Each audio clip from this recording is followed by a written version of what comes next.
Today, we are going to speak about SEO content strategy, what you should do in 2025, how to analyze user intent, how to create great content, how to repurpose content.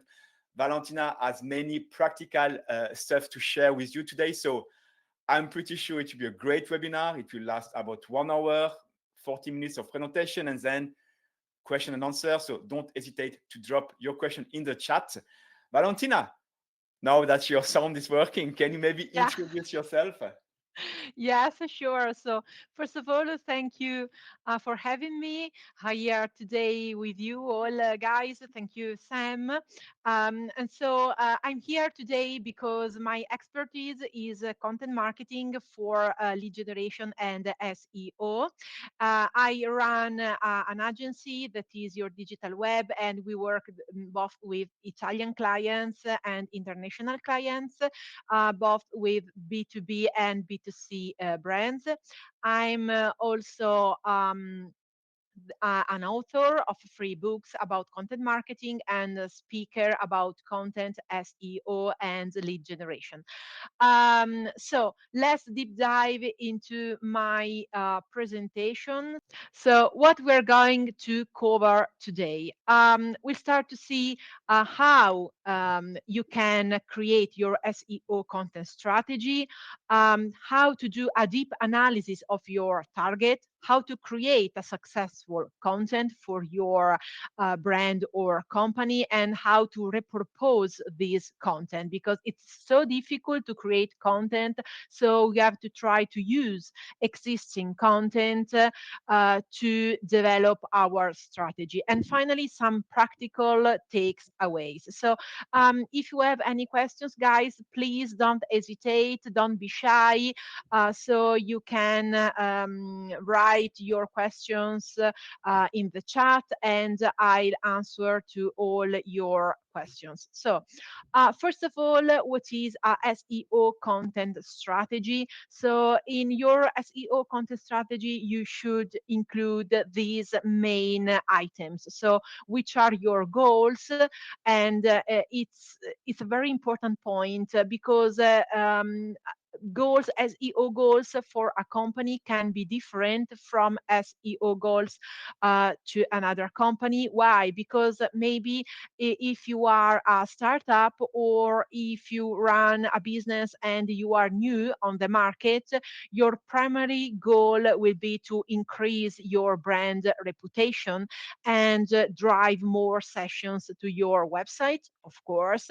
But maybe if you're not a startup, or if you are a well-known established brand on your market, maybe what you need from SEO is not just brand reputation, but it's like conversions and leads and so on. So the first point is to set up your goals. And then you have to do an analysis. You have to analyze, to study your market and your competitors. So, for example, you can study your competitors' links. So, all about link building and link building strategies, the keyword positioning of your competitors, and their online publications. So, I suggest you to use, of course, some SEO tools that we all guys already know, but also please go on Google and search for the keywords related to your competitors. Maybe you can just name your competitor's brand, and you can see all the results that appear on Google, and also try to analyze the menu on the top of Google where you can see news, so Google News, and you can see all publications that all your competitors have released. Also, another practical tip for you, you can use Google Alert, and you'll be notified by Google when a publication of your competitor will be online. So you'll receive everything in your email. So easy and so useful. And then you have to think about people. So this is a very I don't know, it's an uncommon point, but I think that it's crucial because when starting creating your SEO content strategy, you have to think about people. So, who will be people involved in your SEO activity? Because I'm pretty sure that you'll need not just the SEO specialist or the SEO agency, but you'll need also a web developer. So let me think about, for example, about coding or about optimizing your online website. So all about SEO on page. So maybe you will need a web developer, someone who is very practical and very expert in coding. You will need also some SEO copywriters, one or more. It depends on your activity, and a content strategist. Of course, you can decide to pick up all of these different people as maybe a freelancers or a consultant, or you can address to a web SEO agency. And then your budget, of course, because we have to have clearly in mind that every digital marketing communication activity needs a budget. It's not for free. Also timing, please consider that SEO is not a paid activity, so it requires a medium long time in order to see very real results. So maybe you can set up your KPIs for the next 3, 9, and 12 months. And then finally, last but not least, the target. So you have to deep analyze your target in order to understand which is the problem that your target has and how you can solve your target needs. And that's why I wanted to share with you how to do your target analysis, because the key is just here. You have to solve your target needs, your target problems. So, we all know, guys, that keyword research is important. So when speaking about SEO, what is in your mind is keyword research, and it is good because it is still important, but now is not enough. So you have to use these micro data to analyze your target and user intents. How to do that?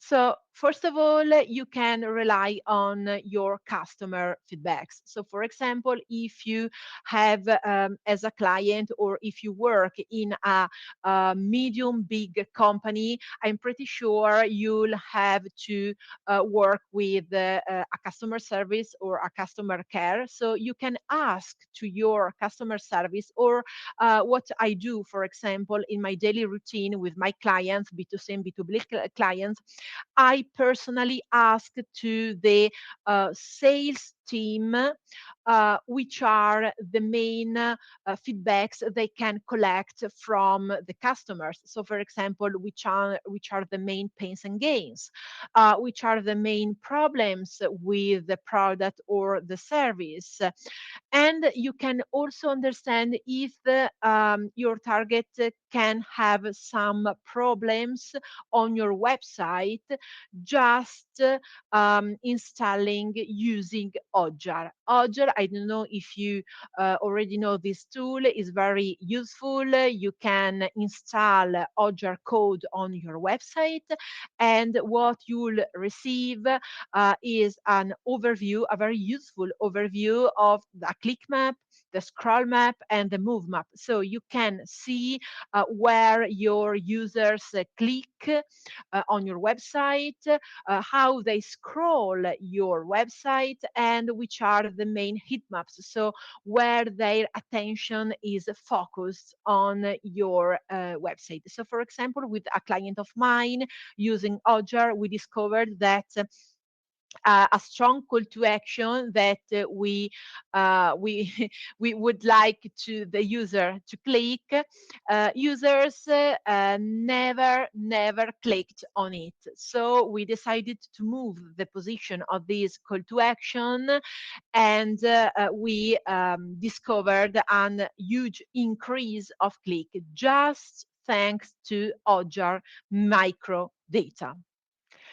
Then you can run surveys. Surveys are very useful because you can send them through email to your existing customers, or you can publish online to reach your potential clients. So, for example, you can better understand which are the topics they care about, which are the problems, which are the needs. So, in the screenshot here in this slide, you can see an example of mine. So I sometimes run surveys on LinkedIn. So for example, I asked to my audience that is very targeted, very qualified, um, what they think about a content and conversion copywriting course. So these are just very useful insights for me in order to create my online course. And I received some useful feedbacks from my audience. And then you can also analyze microdata about your target using Quora, Reddit, and the social discussions. So if there are some Italian people here among you, I'm pretty sure they know Quora, but they don't use Reddit. But on the opposite side, maybe international people, not Italian, maybe European people among you, maybe use more Reddit. Quora and Reddit are so similar. They are not social platforms, but they are a Q&A platforms, so where people ask for something and other people answer, and they are not usually, they're not influencers, so experts, but people like us guys. And Quora and Reddit are two very interesting platforms. Why? Because you can see which kind of needs, which kind of questions, which kind of problems your target can have, just analyzing questions and answers. Also, please keep in mind that you can also get some useful feedbacks on the language. So from the copy copy point of view.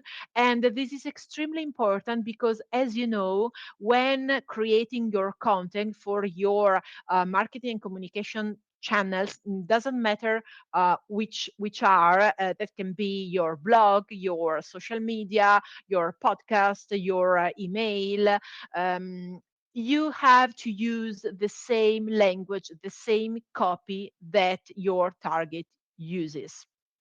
So, for example, in the screenshot at your at your side, you can see, for example, that I searched on LinkedIn for sustainability. So you can enter your main keyword in the box, and you see the menu on your left, where you can find posts, people, or groups. You see, I have added a red box in order to grab your attention.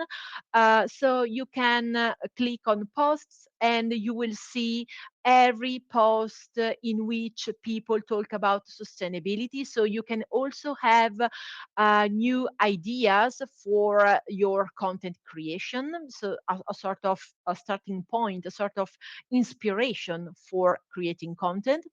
Then people, you can see all people talking about sustainability, so you can analyze them, you can click on their name and surname and discover which is their job title, why they are talking about sustainability. So you can have a lot of information about people talking about the topic you are analyzing, and also groups, of course. You can ask for entering into these groups and analyze discussions about this item. Quora and Reddit are so similar. So as you can see, you can enter a topic. So for example, I did it for air conditioning and and the sustainability. And you can see all discussions about these two topics, and you can have a better idea of what your target is talking about. And then don't forget your friend ChatGPT. So before deep diving into ChatGPT, I wanted to share with you my point of view about GPT. GPT is a revolution, is a very useful tool, but please use it as a tool. Don't think, okay, there is GPT, so I can let it doing my job instead of me. No, this is not possible, because if you use ChatGPT, you already know that some outputs are not so real, are not so effective. ChatGPT is so redundant, so repetitive, especially when you ask it to develop a long form content. So don't copy and paste your ChatGPT results, but please use it as a sort of starting point, inspiration, a sort of brainstorming, but then use your brain, use your expertise, your knowledge of your client to create better content. So, for example, I asked to ChatGPT, my company is a B2B. We created an app to analyze SAP in real time that allows for the optimal use of resources such as water, fertilizers, and so on. So, identify at least three kinds of targets. So, as you can see, you have to work a lot on your prompt. So, you have to make a prompt that is very realistic, very detailed, and um, short, straight to the point. Also, you can add some details such as the tone of voice or a very strong call to action. And this is the result of ChatGPT. So it gave me three kinds of target. So agricultural enterprises, companies, food and beverage corporations. So, okay, what I'm going to do with this result?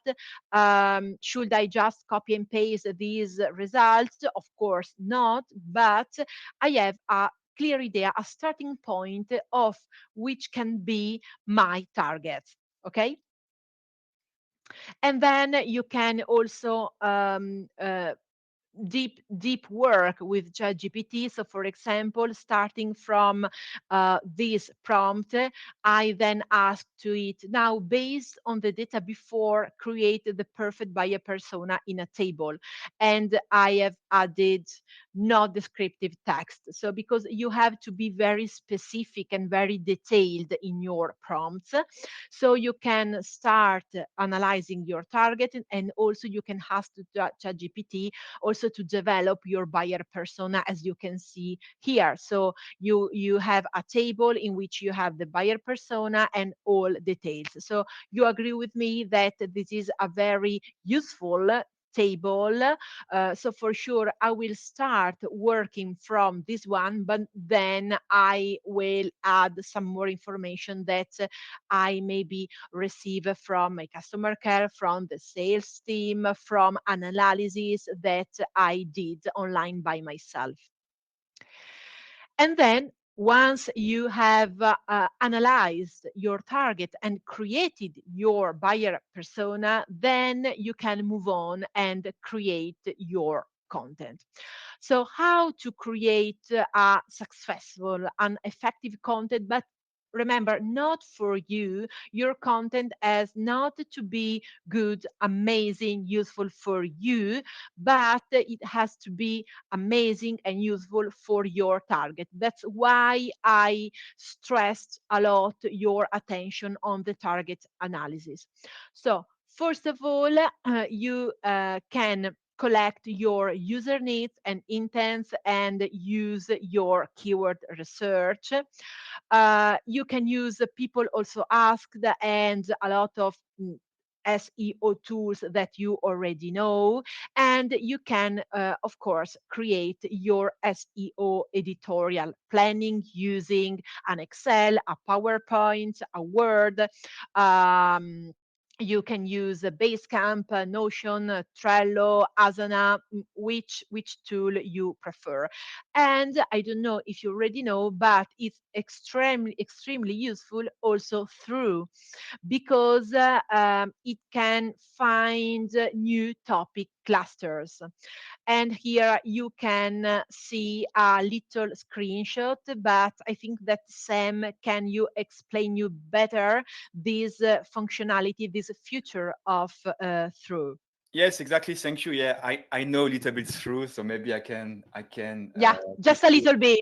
Yeah, yeah. I know a little bit through, so I can maybe explain and do a short demo of 1 minute 30 seconds.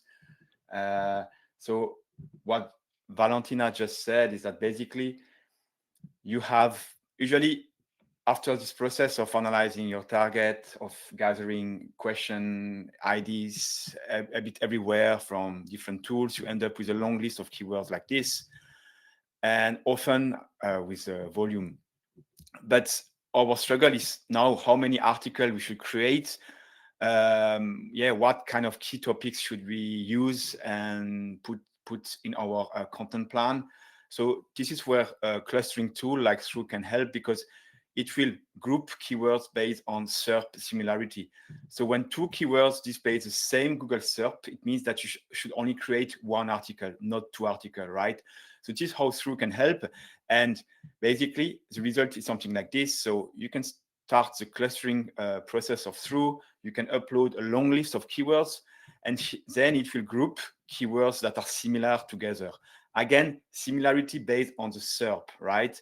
So here, for instance, you can see a first topic group or cluster of keywords called audience segmentation marketing. So here are all the keywords about audience segmentation marketing. So what you can do then, you can add it to your favorites, and later on, you can create a brief or analyze a SERP for this keyword.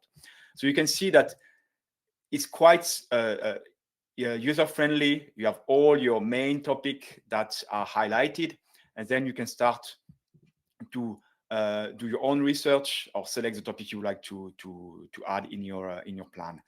So we will move on now, but just we wanted to highlight a bit what you can do basically with the thruuu clustering tool. And Valentina, I'll let you continue with the presentation.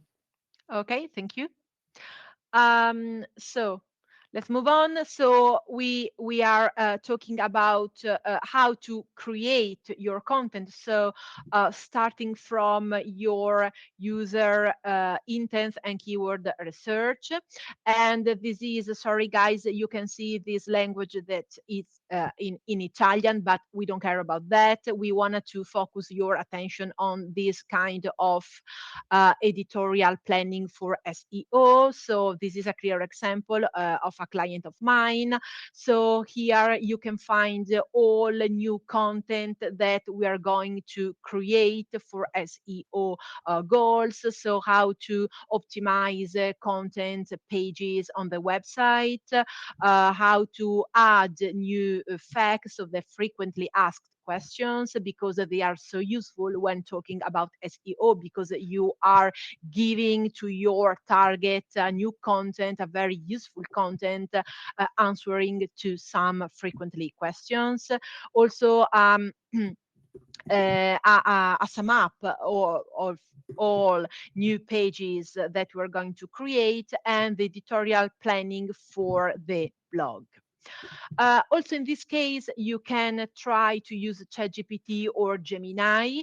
I suggest you to use maybe just one AI tool in order to optimize, to better optimize your timing and your effort, because all us guys, we have to do a lot of stuffs in our daily job, so we don't have so much time.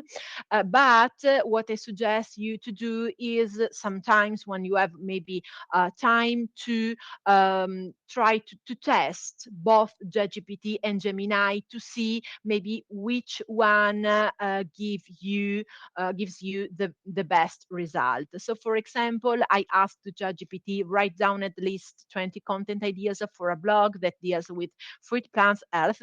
And these are all real examples of mine, of clients of mine. So please consider main keywords and users' intents like sensor for fruit plants health or how to recognize fruit plant illness or sustainable agriculture. Just list 20 content ideas considering SEO. And this is the result of ChatGPT. So I think that it's a good result. So it gave me a lot of content ideas, but I never copy and paste these ideas into my SEO, the editorial planning, and share it with my clients, because I start from these results just as a sort of brainstorming, but then I add my experience, my research on SEO tools, on people also asked on Google to search for new content creation ideas.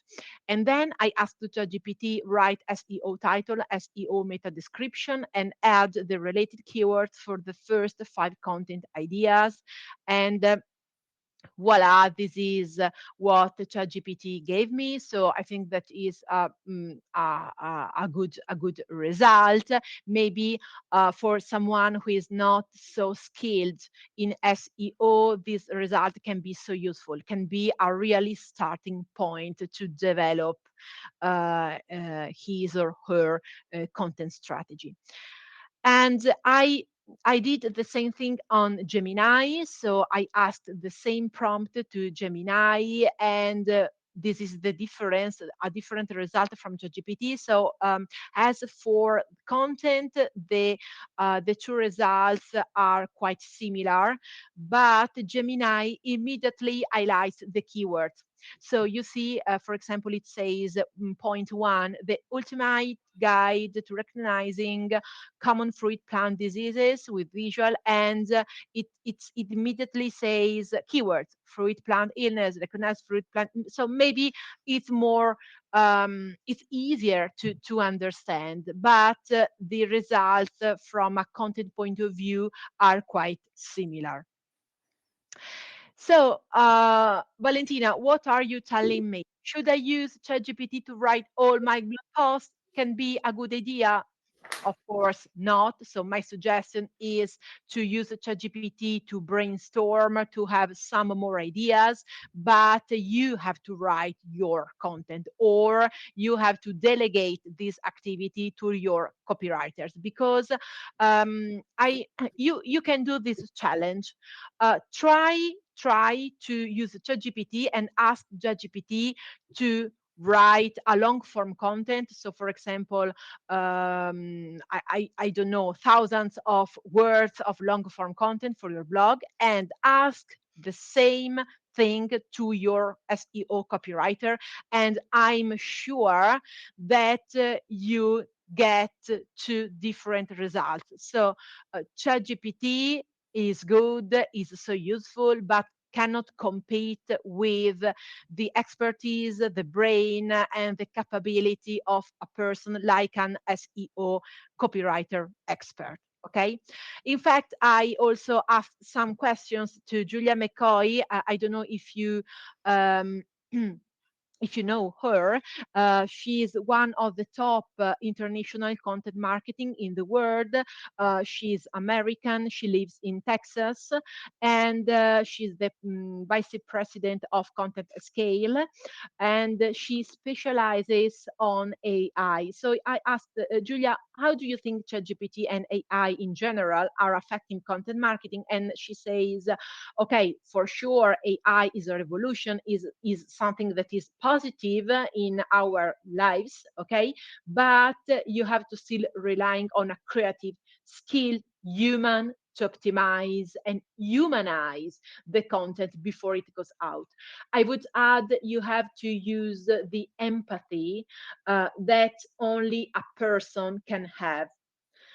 And then, in your opinion, which are the limits and the threats of using ChatGPT to create content? And she says, ChatGPT doesn't know to research the top of the Google SERPs or how to identify a low competition keyword, and often stops at these words. So at 500 words. So ChatGPT is not able to create effective, successful, long form content. And finally, how can we check the validity of information given by ChatGPT? And she says, of course, you have to double check your ChatGPT results. And I would add for you this tip.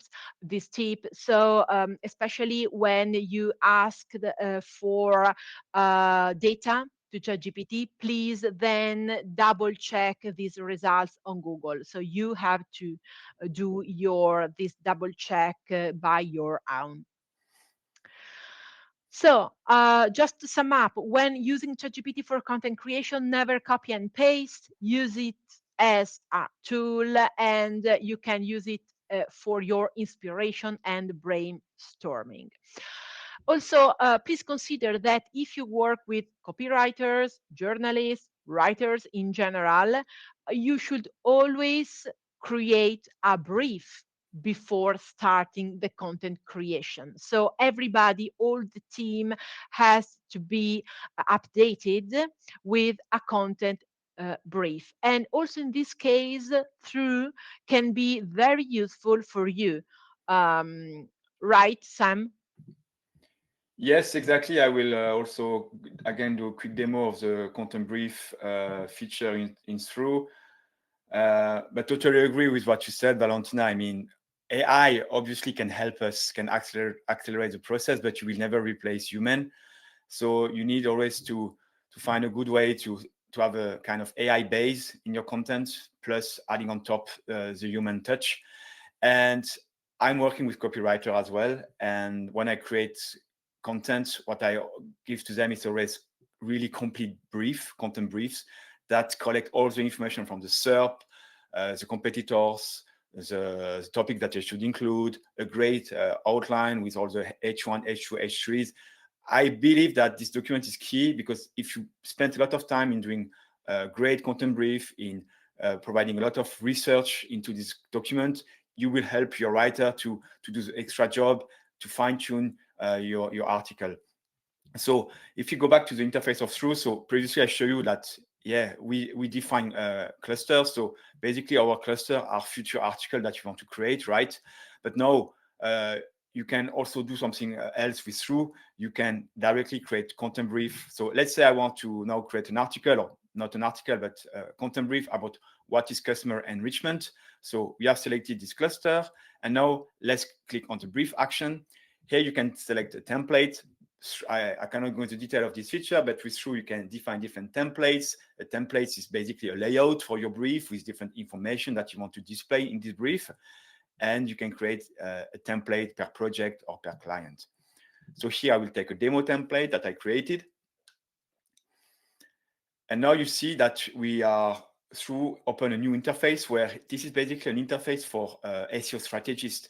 They have all the information and they have some forms to fill to provide information to the copywriter, right? So this is really for SEO strategists. And you can see you have different elements. So for instance, here's a writer directive. Already directly, you have default text here that I enter in my template to explain to the writer what are the different guidelines, etc. You can define your audience here. You can also define the region. You can also analyze the intent. So through, we also analyze the SERP and give you a search intent. So here you can add the search intent into the content brief. I think it's quite important also to provide the search intent in the brief because it gives to your writer a more context about who is searching. Obviously, here you should also put your own human touch here because you should analyze the SERP beforehand. Here you can see I have a company description. Then I have another block about article summary where I can basically create a title. I have all the title from the SERP, but I can also use AI to help me create a title. So I go fast, by the way, but you should take some time to craft a good title. The same for the description. Then you can also define the word count, the article type, the tone. Here you have a block to create the outline. So this is really the most important part of your content brief, because here you will see all your competitors. So you can start basically browsing them, picking the best headings. You can also have the most frequent questions, but also you can use AI here to AI and the SERP data, because through it's a SERP analyzer at its core. So here you can basically analyze the SERP and create an outline. So here you don't start from a blank page. You can here have a kind of basis and then start to fine tune your outline by looking at your competitor, as well through as an add-ons feature where you can basically also define different type of outlines. So if here I want to FAQ, I will have an FAQ style automatically made of question and answer. So you see with the content brief generator, you will ease the content creation process. The content brief creation process, basically. At the end, you have more data also automatically pulled from the SERP, the competitor analysis, the most frequent question, and so on. And you can share that with a writer. You have a public link here, and your writer will get basically here a public version that he can start to read, and he has all the information here to create a great content brief. So I really advise you, if you work with copywriter, to create comprehensive content brief, because you will increase the quality of your article. Valentina, you can take over. Okay, thank you. So I share my screen again. Okay, here we are. So view presentation. And so once you have understood how to create content, you can just go through your content repurposing. So you don't always have to create new content, but you can repurpose existing content using different channels, of course. So for example, here I added an example for you. If you have written a blog post, so an article on your blog, you can use this article and you can cut it into different LinkedIn posts. So you can update your LinkedIn editorial planning with these new posts given by you from the blog. Or you can use and transform your article into different short videos then that you can then publish on Instagram or and on LinkedIn. It depends, of course, on your social media strategy. And also you can transform your article on your blog into your LinkedIn newsletter. I don't know if you guys already use the LinkedIn newsletter, but if you aren't using it, I'd suggest you to start using it immediately because it's so powerful. Personally, I got several new subscribers to my newsletter from LinkedIn and also some leads and clients. So some leads became real clients, actual existing clients. So this is a clear example. So for example, after another example of content repurposing, after this webinar, I'm going to use this webinar to as a starting point to create an article for my blog, and I'm going to cut this webinar into some short videos. Then I'm going to share on LinkedIn and so on. So please do that. Also, a webinar can be repurposed as a podcast because you already have also your audio, so it's easier to do that and quicker. So, which are the main takeaways about SEO content that I wanted to share with you? So, first of all, what doesn't work anymore? So, first of all, massive content. Massive content was a very past practice that now doesn't work anymore, or publish redundant content. Okay, you have to deliver high quality content. What is still working at nowadays? So link building. So it is not true that links are dead. Link building is dead. Is not the true. Link building is still so important. It's crucial in a SEO content strategy.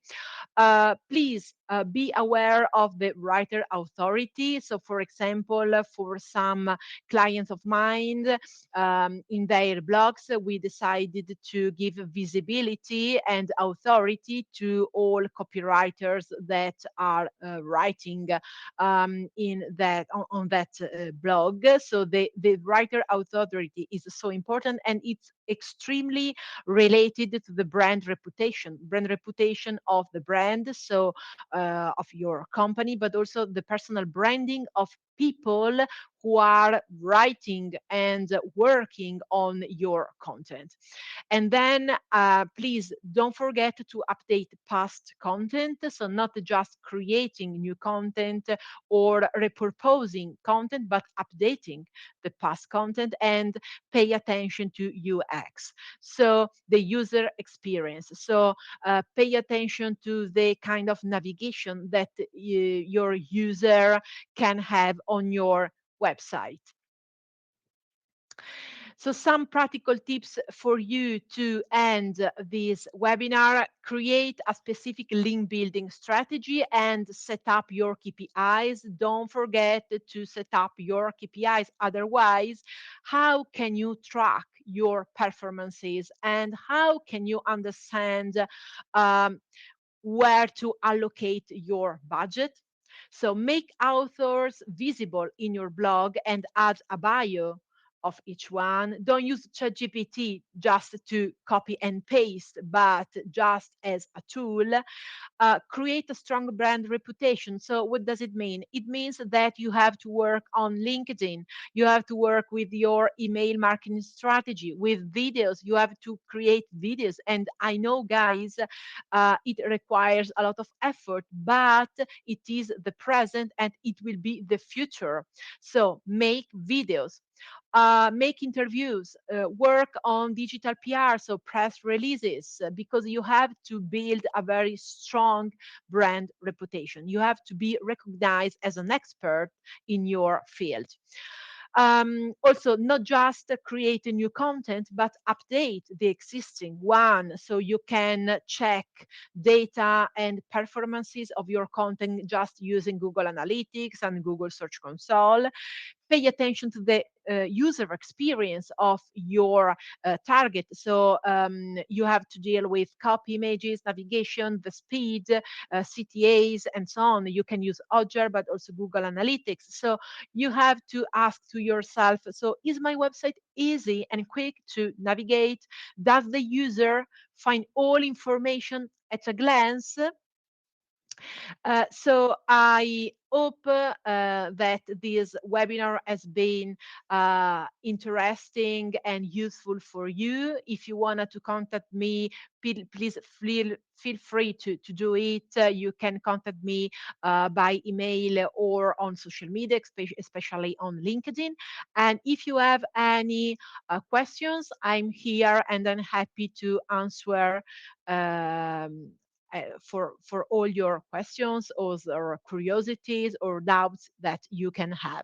Thank you. Thank you, Valentina. Let's move on to the questions. I have some questions, and there is some question in the chat. Maybe you can stop sharing, please. Great. Yeah. So thanks again. First question from the chat. So can you elaborate what are the KPIs regarding content strategy in SEO? What KPIs do you track on a daily basis?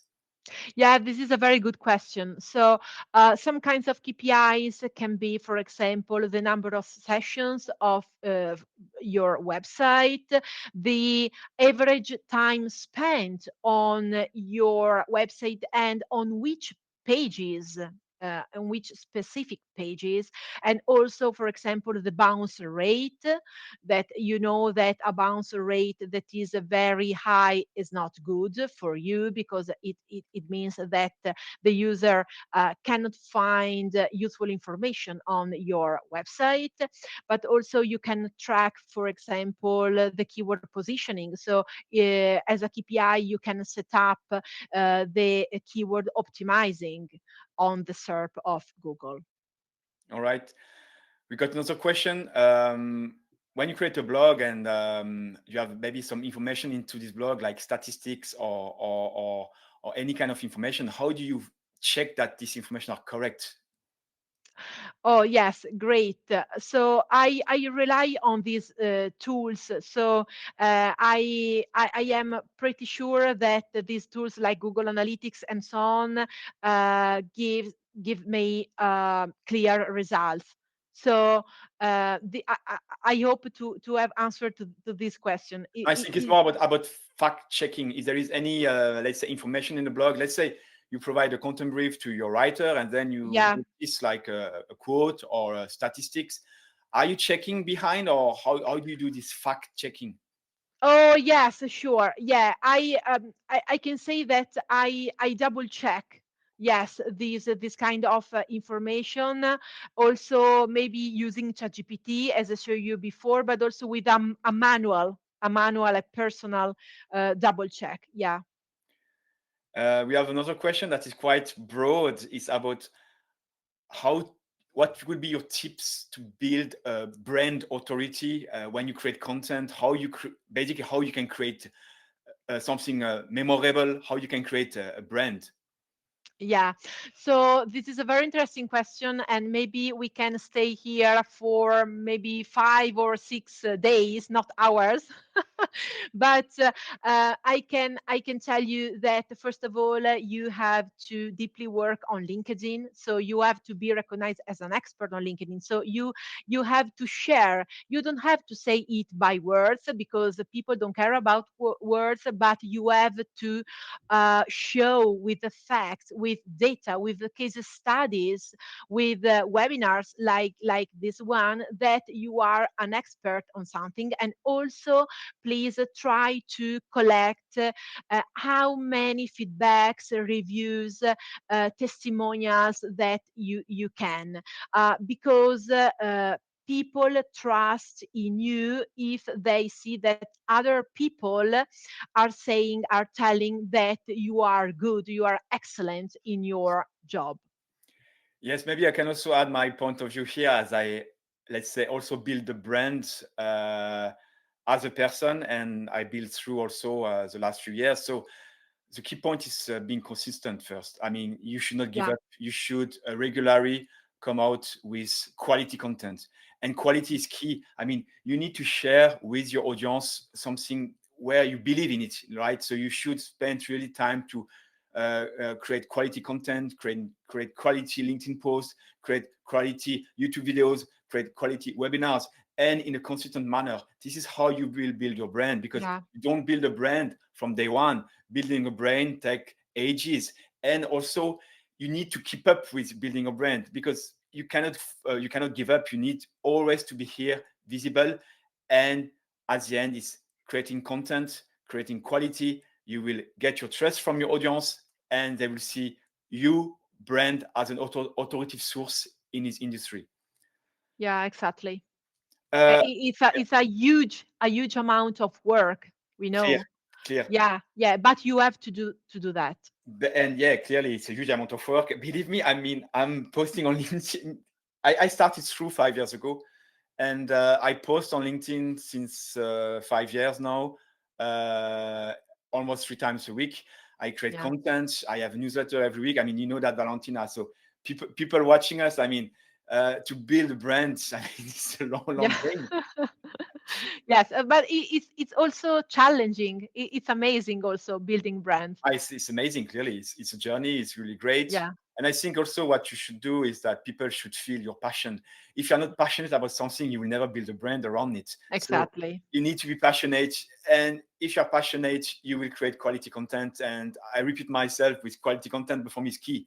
I mean, Yeah, you cannot build something, you cannot build trust with people by sharing crap. So you build yeah, you're quality. right. Absolutely. Um, I have some question, personal question, meaning Yeah, you mentioned LinkedIn newsletter because let me yeah. explain. I have a newsletter also every week. I publish something via my newsletter, but you mentioned LinkedIn newsletter.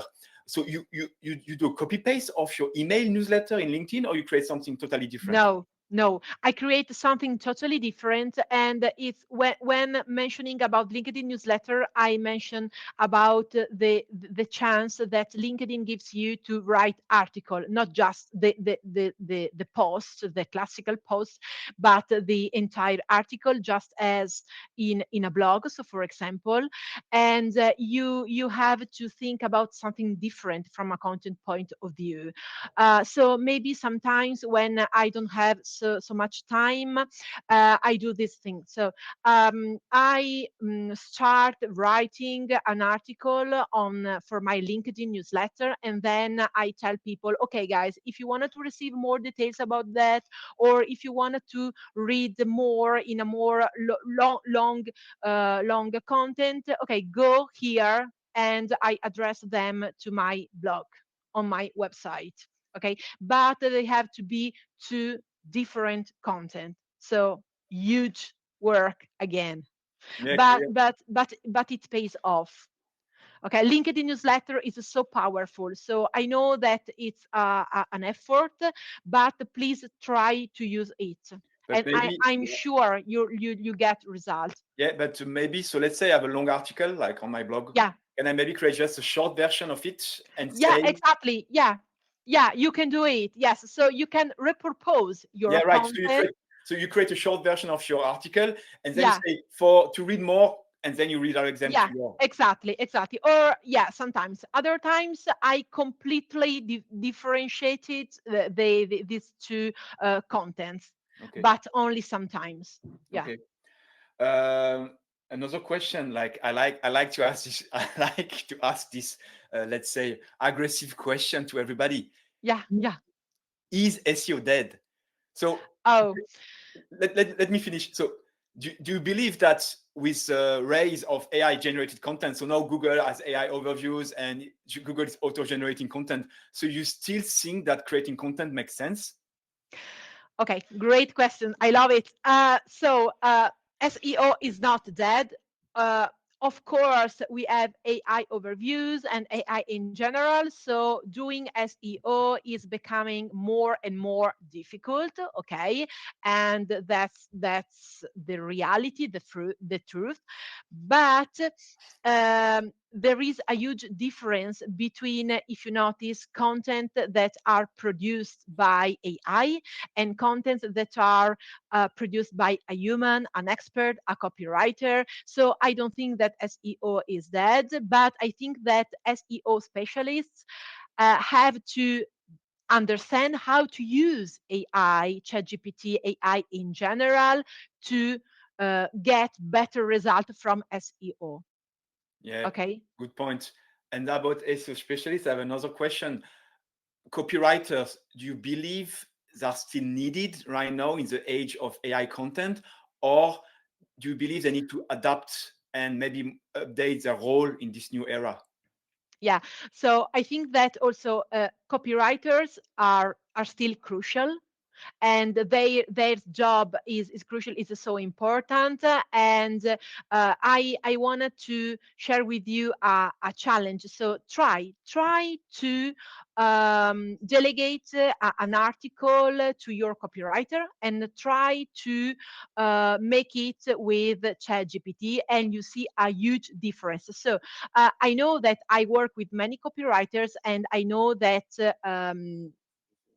a lot of them use ChatGPT for their work, and it's okay because they know how to use it, but I know that they are not going to copy and paste ChatGPT results. They are going to use their expertise, their knowledge of the clients.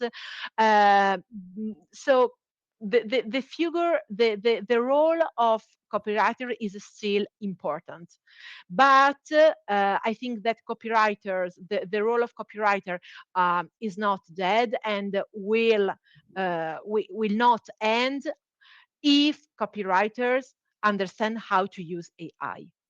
Right, good point. I have two more questions and then we can wrap up the webinar. You mentioned working with sales team, and we Yeah, know how complicated it is to work with salespeople to get in feedback from them. What are, because, and I totally believe what you said, that you should collect information from the sales team, from the customer success manager. But let's say, what is your best practice to work with salespeople and to get information from them to help you in your content strategy? yeah. So great point. So I suggest you to organize some calls. So not emails, not maybe WhatsApp messages, but let's say, okay, guys, I need this information from you. Otherwise, I cannot bring important results to your company. So please, let's organize a call, a video call, in which I will ask you some brief questions. So maybe 3, 4 questions, not more, but please, you have to answer me directly during this call. And then I take notes, of course, otherwise I'm going to forgive everything.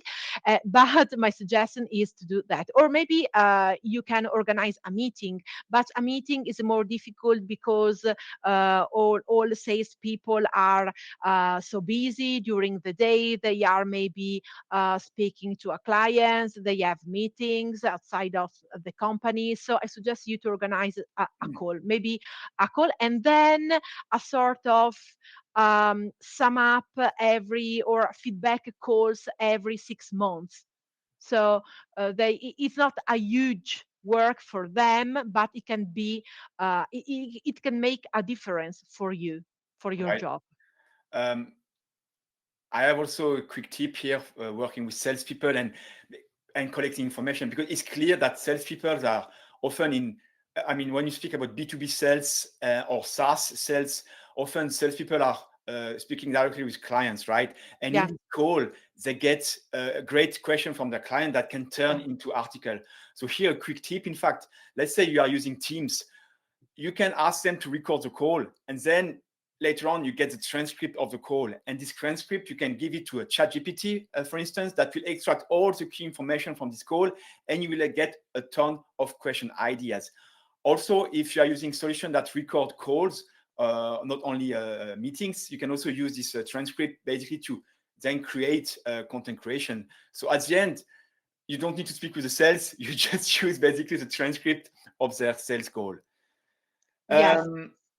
We have another questions, a last one, and then we have to turn off. Uh, how do you fight for traffic? Yeah, right. Good question. Good question.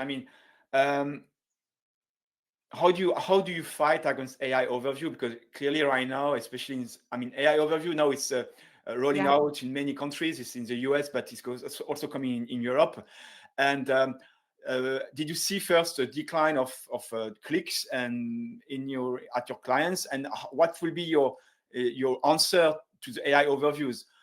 What you try to implement now, Valentina, to really fight against that? Yeah, so very interesting question. So yes, we have seen this decrease for some clients, not for all, maybe more for international clients, not for Italian ones, and we are trying to fight these AI overviews. So, for example, creating new content, but very high value content.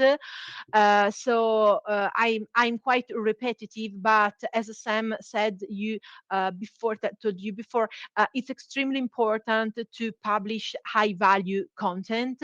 So we also try to review our SEO strategy every one month or 2 months. maximum in order to catch up new ideas, new keywords, positioning ideas. And also we deep dive a very target analysis, as I told you before, every 2-3 months, to see if something new comes up. And that's why also we are working on brand reputation with all these kind of brands. So for example, we are working with press releases agency, PR agencies, in order to fight these AI overviews and say to Google, so Google, hey, please look at me because my website is as an higher value. And it's not me that I told this to you, but press releases, social media posts, clients testimonials that are telling you that my website is more relevant that AI overviews results. Right. About AI overviews, what I can tell you as well is that very soon in the upcoming weeks, there will be a new feature in through analyzing AI overviews, extracting data from them, comparing them with the classic organic listings. So also here, I think at the end, it's always the same story. You need to analyze the SERP. You need to understand why some websites are in AI overviews versus the other ones. So I guess it's always here understanding really the data, understanding the user intent, and understanding, yes, what Google want to display to the user. Great, Valentina. I think we could, speak forever about SEO and content strategy, as we love it. So thanks again. I mean, we can stop the webinar. So thanks again, Valentina. Thank you. Thank you so much. Thank you. It was really great. So everybody in the chat, thank you also. The replay will be available very soon on the YouTube channel. Also next week, I will share it on the thruuu newsletter. Also, if you follow us on LinkedIn, I guess you will also see some snippets and replay very soon on our LinkedIn post. So yeah, Valentina, last word to our audience. Oh, I hope that you can I don't know how to say, you can catch up all of these ideas that I deliver to you and enjoy them in your daily job. So don't forget to have fun in your job. Exactly. I think this could be the last word. Have fun and create great content. Yeah, So exactly. thank you, everybody. Have a nice day. Thank you. Bye-bye. Thank you. Have a nice day. Bye.